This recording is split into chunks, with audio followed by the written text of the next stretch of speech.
Good morning, everyone. So it's Wednesday morning, obviously, and I don't know about you, but yesterday was a unique day. In the evening, we had little boys and girls ringing our doorbell and even sometimes pounding on it, and we'd open up the door and give them a little bit of candy, and made me begin to think of our need for to be in relationship not only with others, but even more importantly, with the one who called the world into existence and who desires to be a part of our lives. And I say that because there is also someone else that's knocking at the door of our hearts. In fact, in Revelation chapter 3, verse 20, it says, "Listen, I stand at the door and knock.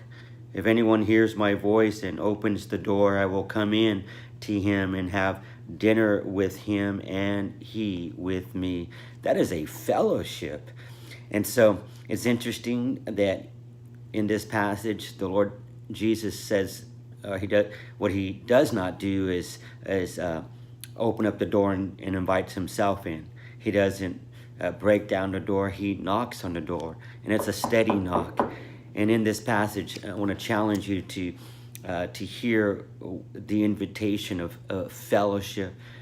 He says, if you would open up the door of your heart and invite him in, he will come in, sit down with you, and he will be the one that listens. He will be the one that will comfort. He will be the one that gives counsel in the midst of our greatest trial.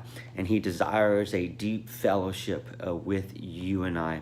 And so that's the challenge for today, is that we would hear that steady knock, invite him into our heart and into our lives, and perhaps you've already done that, and so take great comfort that he is in your home, this home right here. He that lives in you is greater than he that is in the world, and he desires for you to be comforted at this time. He desires to hear the prayer of your heart and to answer that prayer and however he sees fit.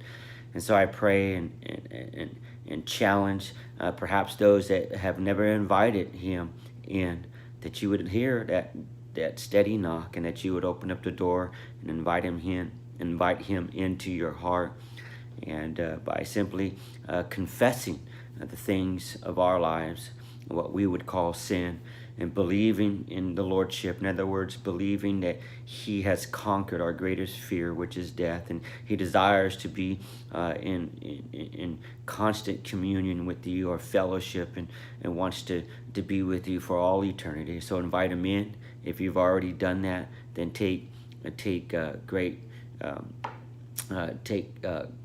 comfort that he really wants to be a part of your life. So stop living ordinary lives and begin to live extraordinary lives. Be champions for Christ.